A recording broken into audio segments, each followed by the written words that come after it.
ವಿದ್ಯಾರ್ಥಿಗಳೇ,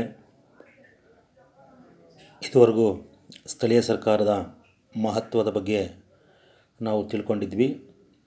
ಇವತ್ತಿನ ಹೊಸ ಟಾಪಿಕ್ಕು ಸ್ಥಳೀಯ ಸರ್ಕಾರದ ಲಕ್ಷಣಗಳು, ಫ್ಯೂಚರ್ಸ್ ಆಫ್ ಲೋಕಲ್ ಗವರ್ನಮೆಂಟ್. ಸ್ಥಳೀಯ ಸರ್ಕಾರಗಳು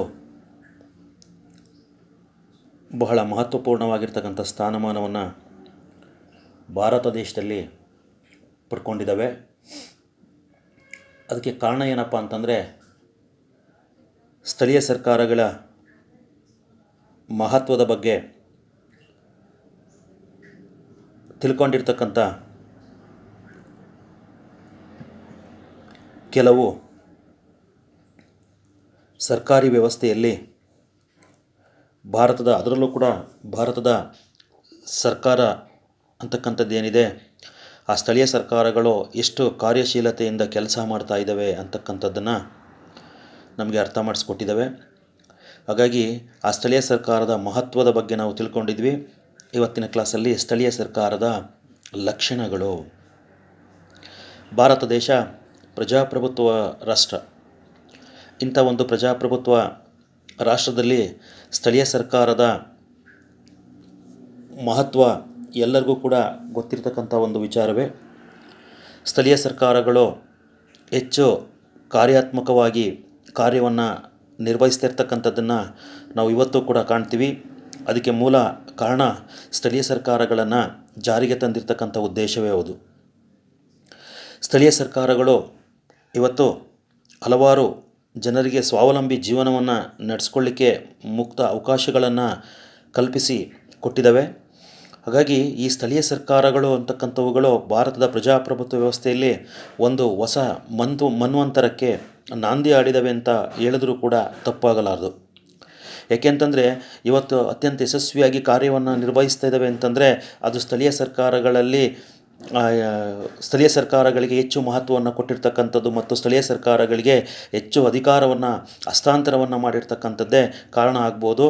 ಹಾಗಾಗಿ ಈ ಸ್ಥಳೀಯ ಸರ್ಕಾರದಲ್ಲಿ ಬಹಳ ಪ್ರಮುಖವಾಗಿರ್ತಕ್ಕಂಥದ್ದು ಸ್ಥಳೀಯ ಸರ್ಕಾರದ ಲಕ್ಷಣಗಳು. ಯಾಕೆ ಈ ಸ್ಥಳೀಯ ಸರ್ಕಾರಗಳನ್ನು ಭಾರತ ದೇಶದಲ್ಲಿ ಸ್ಥಾಪನೆಯನ್ನು ಮಾಡಿದ್ರು, ಅವು ಏನೇನು ಲಕ್ಷಣಗಳನ್ನು ಒಳಗೊಂಡಿದ್ದಾವೆ, ಏನೇನು ಆದ್ಯತೆಗಳನ್ನು ಕೊಡ್ತವೆ ಅಂತಕ್ಕಂಥದ್ರ ಬಗ್ಗೆ ನಾವು ಚರ್ಚೆ ಮಾಡ್ತಾ ಹೋಗೋಣ. ಮೊದಲನೇದಾಗಿರ್ತಕ್ಕಂಥದ್ದು ಅಧಿಕಾರ ವಿಕೇಂದ್ರೀಕರಣ. ಹೌದು, ಪವರ್ ಡಿವೈಡ್, ಅಧಿಕಾರ ವಿಕೇಂದ್ರೀಕರಣ ಮುಖ್ಯವಾಗಿರ್ತಕ್ಕಂಥದ್ದು. ಭಾರತ ದೇಶದಲ್ಲಿ ಅಧಿಕಾರ ವಿಕೇಂದ್ರೀಕರಣಕ್ಕೆ ಆದ್ಯತೆಯನ್ನು ಕೊಟ್ಟಿರ್ತಕ್ಕಂಥದ್ದು. ಅಧಿಕಾರ ವಿಕೇಂದ್ರೀಕರಣ ಆಗಿರ್ತಕ್ಕಂಥದ್ದು ಎಲ್ಲೆಲ್ಲಿ? ಕೇಂದ್ರ ಸರ್ಕಾರಗಳಲ್ಲಿ, ರಾಜ್ಯ ಸರ್ಕಾರಗಳಲ್ಲಿ, ಹಾಗೆ 1993 ನಂತರವಾಗಿ ಸ್ಥಳೀಯ ಸರ್ಕಾರಗಳಲ್ಲಿ ಅಧಿಕಾರ ವಿಕೇಂದ್ರೀಕರಣ ಆಗಿದೆ. ಆ ಸ್ಥಳೀಯ ಸರ್ಕಾರ ವಿಕೇಂದ್ರೀಕರಣಕ್ಕೆ ಹೆಚ್ಚಿನ ಆದ್ಯತೆಯನ್ನು ಸ್ಥಳೀಯ ಸರ್ಕಾರಗಳು ಕೊಟ್ಟಿರೋದ್ರಿಂದ ಸ್ಥಳೀಯ ಸರ್ಕಾರದ ಲಕ್ಷಣಗಳಲ್ಲಿ ಇದು ಕೂಡ ಒಂದು. ನಮ್ಮದು ಸಂಯುಕ್ತ ವ್ಯವಸ್ಥೆ. ಕೇಂದ್ರ ಮತ್ತು ರಾಜ್ಯ ಸರ್ಕಾರಗಳೆರಡೂ ಕೂಡ ಕಾರ್ಯವನ್ನು ನಿರ್ವಹಿಸ್ತಕ್ಕಂಥದ್ದನ್ನು ನಾವು ಇಲ್ಲಿ ಗಮನಿಸ್ಬೋದು. ಆ ಕೇಂದ್ರ ಮತ್ತು ರಾಜ್ಯ ಸರ್ಕಾರಗಳು ಎಷ್ಟು ಕಾರ್ಯಾತ್ಮಕವಾಗಿ ಕಾರ್ಯವನ್ನು ನಿರ್ವಹಿಸ್ತಾ ಇದ್ದಾವೆ ಅಂತಕ್ಕಂಥದ್ದನ್ನು ನಾವು ಅರ್ಥ ಮಾಡ್ಕೊಳ್ತೀವಿ. ಹಾಗಾಗಿ ಅದಕ್ಕೆ ಮೂಲ ಕಾರಣ ಏನಪ್ಪ ಅಂತಂದರೆ, ಭಾರತ ದೇಶದಲ್ಲಿ ಸಂವಿಧಾನದಲ್ಲಿ ಅಳವಡಿಕೆ ಮಾಡಿರ್ತಕ್ಕಂಥ 73 ಮತ್ತು 74ನೇ ತಿದ್ದುಪಡಿಗಳು ಆಗಿರ್ತಕ್ಕಂಥದ್ದೇ ಮೂಲ ಕಾರಣ. ಅದಕ್ಕೆ ಸುಮ್ಮನೆ ಸ್ಥಳೀಯ ಸರ್ಕಾರಗಳನ್ನು ಸ್ಥಾಪನೆ ಮಾಡಿಕೊಳ್ಳಿಕ್ಕೆ ಮುಂದಾಗಲಿಲ್ಲ ಭಾರತ ದೇಶದಲ್ಲಿ. ಆ ಸ್ಥಳೀಯ ಸರ್ಕಾರದ ಮಹತ್ವವನ್ನು ಅರಿತು ಆ ಸ್ಥಳೀಯ ಸರ್ಕಾರಕ್ಕೆ ಹೆಚ್ಚಿನ ಆದ್ಯತೆಯನ್ನು ಕೊಡಬೇಕು, ಪ್ರಜಾಪ್ರಭುತ್ವಕ್ಕೆ ಹೆಚ್ಚಿನ ಆದ್ಯತೆಯನ್ನು ಕೊಡಬೇಕು, ಅಧಿಕಾರ ವಿಕೇಂದ್ರೀಕರಣಕ್ಕೆ ಹೆಚ್ಚಿನ ಆದ್ಯತೆಯನ್ನು ಕೊಡಬೇಕು ಅಂತಕ್ಕಂಥ ಒಂದು ಮೂಲ ಉದ್ದೇಶವನ್ನು ಇಟ್ಕೊಂಡೇ ಸ್ಥಳೀಯ ಸರ್ಕಾರಗಳನ್ನು ಸ್ಥಾಪನೆಯನ್ನು ಮಾಡಿರ್ತಕ್ಕಂಥದ್ದು. ಹಾಗಾಗಿ ಅಧಿಕಾರ ವಿಕೇಂದ್ರೀಕರಣ, ಸಂಯುಕ್ತ ವ್ಯವಸ್ಥೆಯಲ್ಲಿ ಕೇಂದ್ರ ರಾಜ್ಯ ಸರ್ಕಾರಗಳು ಎಷ್ಟು ಕಾರ್ಯಾತ್ಮಕವಾಗಿ ಕಾರ್ಯವನ್ನು ನಿರ್ವಹಿಸ್ತಾ ಇದ್ದಾವೆ, ಅದೇ ರೀತಿಯಾಗಿ ಅದಕ್ಕಿಂತ ಒಂದು ಪಟ್ಟು ಜಾಸ್ತಿ ಸ್ಥಳೀಯ ಸರ್ಕಾರಗಳು ಇವತ್ತು ಕಾರ್ಯಾತ್ಮಕವಾಗಿ ಕಾರ್ಯವನ್ನು ನಿರ್ವಹಿಸ್ತಾ ಇದ್ದಾವೆ. ಹಾಗಾಗಿ ಈ ವಿಕೇಂದ್ರೀಕರಣ ಅಂತಕ್ಕಂಥದ್ದು ಏನಿದೆಯಲ್ಲ, ಅಧಿಕಾರವನ್ನು ಹಂಚಿಕೆಯನ್ನು ಮಾಡ್ತಕ್ಕಂಥದ್ದು ಏನಿದೆಯಲ್ವಾ, ಆ ಅಧಿಕಾರ ಹಂಚಿಕೆಯನ್ನು ಮಾಡ್ತಕ್ಕಂಥದ್ದು ಕೂಡ ಸ್ಥಳೀಯ ಸರ್ಕಾರದಲ್ಲಿ ಇರ್ತಕ್ಕಂಥ ಒಂದು ಪ್ರಮುಖವಾಗಿರ್ತಕ್ಕಂಥ ಒಂದು ಫ್ಯೂಚರ್ಸ್ ಅಥವಾ ಲಕ್ಷಣ ಅಂತ ಹೇಳಿದ್ರು ಕೂಡ ತಪ್ಪಾಗಲಾರದು. ಎರಡನೇದಾಗಿರ್ತಕ್ಕಂಥದ್ದು ಪ್ರಜಾಪ್ರಭುತ್ವಕ್ಕೆ ಆದ್ಯತೆ. ನಿಮ್ಗೆ ವಿದ್ಯಾರ್ಥಿಗಳೆಲ್ಲರಿಗೂ ಗೊತ್ತಿರ್ಬೋದು, ಭಾರತ ದೇಶ ಒಂದು ಬೃಹತ್ ಪ್ರಜಾಸತ್ತಾತ್ಮಕ ರಾಷ್ಟ್ರ. ಇಂಥ ಒಂದು ಬೃಹತ್ ಪ್ರಜಾಸತ್ತಾತ್ಮಕ ರಾಷ್ಟ್ರದಲ್ಲಿ ಪ್ರಜಾಪ್ರಭುತ್ವಕ್ಕೆ ಹೆಚ್ಚಿನ ಆದ್ಯತೆಯನ್ನು ಕೊಡಬೇಕು. ಸ್ಥಳೀಯ ಮಟ್ಟದಿಂದಲೇ ಪ್ರಜಾಪ್ರಭುತ್ವವನ್ನು ಎಲ್ಲರಿಗೂ ಕೂಡ ಅರ್ಥೈಸಬೇಕು ಅಂತಕ್ಕಂಥ ಒಂದು ಮೂಲ ಉದ್ದೇಶವನ್ನು ಇಟ್ಕೊಂಡು ಸ್ಥಳೀಯ ಸರ್ಕಾರಗಳನ್ನು ನಾವು ಸ್ಥಾಪನೆಯನ್ನು ಮಾಡಿರ್ತಕ್ಕಂಥದ್ದು. ಹಾಗೆಯೇ ಸ್ಥಳೀಯ ಮಟ್ಟದಲ್ಲೇ ಸ್ಥಳೀಯ ವ್ಯವಸ್ಥೆಗಳಿಂದಲೇ ಈ ಅಧಿಕಾರ ವಿಕೇಂದ್ರೀಕರಣಕ್ಕೆ ಹೆಚ್ಚಿನ ಆದ್ಯತೆಯನ್ನು ಕೊಟ್ಕೊಂಡು ಪ್ರಜಾಪ್ರಭುತ್ವ ವ್ಯವಸ್ಥೆಯನ್ನು ಎಲ್ಲರಿಗೂ ಕೂಡ ಅರ್ಥೈಸಬೇಕು ಅಂತಕ್ಕಂಥದ್ದು ಪ್ರಮುಖವಾಗಿರ್ತಕ್ಕಂಥ ಒಂದು ಕಾರಣ. ಪ್ರಜಾಪ್ರಭುತ್ವ ಅಂತಂದ್ರೇನು, ಪ್ರಜೆಗಳ ಜವಾಬ್ದಾರಿಗಳೇನು, ಪ್ರಜೆಗಳು ಹೇಗೆ ಆಡಳಿತದಲ್ಲಿ ಭಾಗವಹಿಸಬೇಕು, ಆಡಳಿತದ ಸರಳತೆಯನ್ನು ಹೇಗೆ ಕಾಣಬೇಕು, ಹಾಗೆ ಆಡಳಿತವನ್ನು ಹೇಗೆ ನಿಭಾಯಿಸ್ಕೊಂಡು ಹೋಗಬೇಕು ಅಂತಕ್ಕಂಥದ್ದು ಇದರ ಮೂಲ ಉದ್ದೇಶ. ಈ ಆಡಳಿತ ಅಂತಕ್ಕಂಥದ್ದು ಬಹಳ ಪ್ರಮುಖವಾಗಿರ್ತಕ್ಕಂಥ ಪಾತ್ರವನ್ನು ನಿರ್ವಹಿಸ್ಕೊಂಡು ಹೋಗುತ್ತೆ. ಎಲ್ಲ ವ್ಯವಸ್ಥೆಯಲ್ಲೂ ಕೂಡ ಆಡಳಿತವನ್ನು ನಾವು ಕೇಂದ್ರ ಮತ್ತು ರಾಜ್ಯ ಸರ್ಕಾರಗಳಿಂದಲೇ ನಿರೀಕ್ಷೆಯನ್ನು ಮಾಡಲಿಕ್ಕೆ ಸಾಧ್ಯ ಇಲ್ಲ. ನಮಗೆ ಸ್ಥಳೀಯ ಮಟ್ಟದಲ್ಲಿರ್ತಕ್ಕಂಥ ಒಂದು ವ್ಯವಸ್ಥೆ ಅಂತಂದರೆ ಅದು ಸ್ಥಳೀಯ ಸರ್ಕಾರಗಳು. ಆ ಸ್ಥಳೀಯ ಸರ್ಕಾರಗಳಿಗೆ ಯಾಕೆ ಇಷ್ಟೊಂದು ಆದ್ಯತೆ ಅಥವಾ ಮಹತ್ವವನ್ನು ಕೊಟ್ಟಿದ್ದಾವೆ ಅಂತಂದರೆ, ಸ್ಥಳೀಯ ಮಟ್ಟದಲ್ಲೇ ಪ್ರಜಾಪ್ರಭುತ್ವ ವ್ಯವಸ್ಥೆಯನ್ನು ಅಭಿವೃದ್ಧಿಯನ್ನು ಮಾಡಬೇಕು ಅಂತಕ್ಕಂಥ ಒಂದು ಉದ್ದೇಶದಿಂದಲೇ.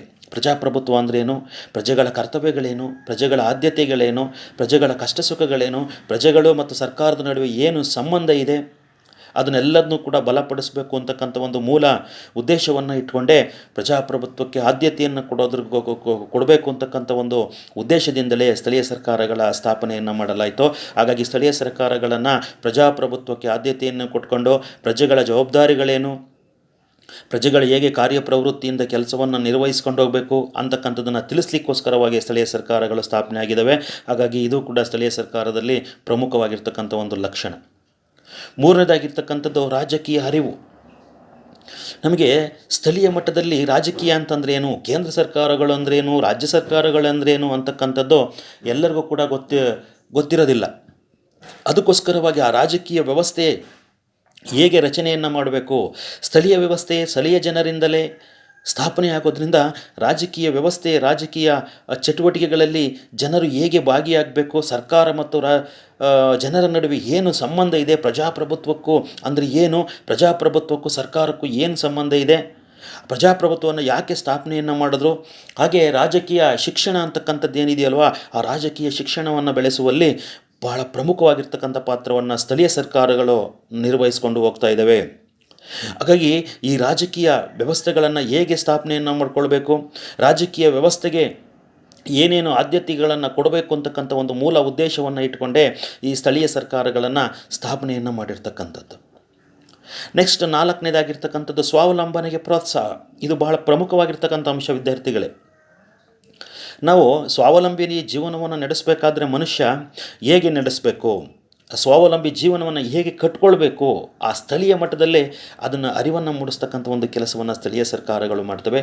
ಸ್ವಾವಲಂಬನೆಗೆ ಪ್ರೋತ್ಸಾಹವನ್ನು ನೀಡ್ತವೆ. ನಿಮಗೆ ಗೊತ್ತಿರ್ಬೋದು, ಸ್ವಾವಲಂಬಿ ಉದ್ಯೋಗವನ್ನು ಮಾಡಲಿಕ್ಕೆ ಇವತ್ತು ಬಹಳ ಪ್ರಮುಖವಾಗಿರ್ತಕ್ಕಂಥ ಪಾತ್ರವನ್ನು ಪಂಚಾಯತ್ ರಾಜ್ ವ್ಯವಸ್ಥೆಗಳು ಮಾಡ್ತಾ ಬಂದಿದ್ದಾವೆ ಅಂತಕ್ಕಂಥದ್ದು ನಿಮ್ಮೆಲ್ಲರಿಗೂ ಕೂಡ ಗೊತ್ತಿರ್ತಕ್ಕಂಥ ವಿಚಾರಗಳು. ಸ್ಥಳೀಯ ಸರ್ಕಾರಗಳ ಮಹತ್ವಗಳಲ್ಲಿ ನಾನು ವಿವರಿಸಿದ ಹಾಗೆ ಕೆಲವರಿಗೆ ಏನು ಯುವಕರು ಏನಿರ್ತಾರೆ ಅವರಿಗೆ ಉದ್ಯೋಗವನ್ನು ಕಲ್ಪಿಸಿಕೊಡ್ತಕ್ಕಂಥ ಒಂದು ಜವಾಬ್ದಾರಿಗಳನ್ನು ಕೂಡ ಸ್ಥಳೀಯ ಸರ್ಕಾರಗಳು ಹೊತ್ಕೊಂಡಿರ್ತವೆ. ಅದಕ್ಕೋಸ್ಕರವಾಗಿ ಜಿಲ್ಲಾ ಪಂಚಾಯಿತಿ, ತಾಲೂಕ್ ಪಂಚಾಯಿತಿ ಮತ್ತು ಗ್ರಾಮ ಪಂಚಾಯಿತಿಗಳು ಕೂಡ ಬಹಳ ಪ್ರಮುಖವಾಗಿರ್ತಕ್ಕಂಥ ಕಾರ್ಯವನ್ನು ನಿರ್ವಹಿಸ್ಕೊಂಡು ಹೋಗ್ತವೆ.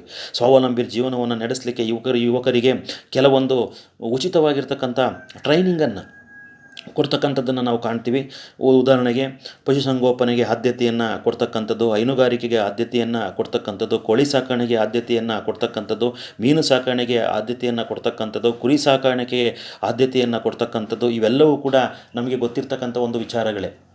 ಹಾಗಾಗಿ ಈ ಸ್ವಾವಲಂಬನೆಗೆ ಪ್ರೋತ್ಸಾಹವನ್ನು ನೀಡ್ತಕ್ಕಂಥ ಒಂದು ಜವಾಬ್ದಾರಿ ಎಲ್ಲವೂ ಕೂಡ ಸ್ಥಳೀಯ ಸರ್ಕಾರದ ಮೇಲೆ ಅವಲಂಬಿತವಾಗಿರ್ತವೆ. ಮನುಷ್ಯ ಹೇಗೆ ಜೀವನವನ್ನು ನಡೆಸಬೇಕು, ಸ್ವಾವಲಂಬಿ ಜೀವನವನ್ನು ಹೇಗೆ ಕಟ್ಕೊಳ್ಬೇಕು, ಆ ಕಟ್ಕೊಳ್ಬೇಕಾದ್ರೆ ಮನುಷ್ಯ ಯಾವ ರೀತಿ ಇರಬೇಕಾಗುತ್ತೆ, ಅವನಿಗೆ ಆ ಸ್ವಾವಲಂಬಿನ ಜೀವನವನ್ನು ಕಟ್ಕೊಳ್ಬೇಕಾದ್ರೆ ಮೂಲ ಉದ್ದೇಶ ಅವನಿಗೆ ಏನಪ್ಪ ಪ್ರಮುಖವಾಗಿ ಬೇಕು ಅಂತಂದರೆ ಅವನಿಗೆ ಉದ್ಯೋಗ ಅಂತ ಒಂದು ಸ್ವಾವಲಂಬಿನ ಜೀವನವನ್ನು ನಡೆಸಲಿಕ್ಕೆ ಅಥವಾ ಉದ್ಯೋಗವನ್ನು ಕೊಡಲಿಕ್ಕೆ ಪ್ರೋತ್ಸಾಹವನ್ನು ನೀಡ್ತಕ್ಕಂಥ ಒಂದು ಹೊಣೆಗಾರಿಕೆಯನ್ನು ಇವತ್ತು ಸ್ಥಳೀಯ ಸರ್ಕಾರಗಳು ಹೊತ್ಕೊಂಡಿರ್ತವೆ. ಹಾಗಾಗಿ ಈ ಸ್ಥಳೀಯ ಸರ್ಕಾರಗಳು ಸ್ವಾವಲಂಬಿನಿ ಜೀವನವನ್ನು ನಡೆಸಲಿಕ್ಕೆ ಪ್ರೋತ್ಸಾಹವನ್ನು ನೀಡ್ತಕ್ಕಂಥ ಒಂದು ಜವಾಬ್ದಾರಿಗಳನ್ನು ಹೊತ್ತು ಇವತ್ತು ಕಾರ್ಯವನ್ನು ನಿರ್ವಹಿಸ್ಕೊಂಡು ಹೋಗ್ತಿರ್ತಕ್ಕಂಥದ್ದು ಅತ್ಯಂತ ಶ್ಲಾಘನೀಯವಾಗಿರ್ತಕ್ಕಂಥ ಒಂದು ವಿಚಾರ ಅಂತಕ್ಕಂಥದ್ದು ನಿಮ್ಮೆಲ್ಲರಿಗೂ ಕೂಡ ಗೊತ್ತಿರಬೇಕು.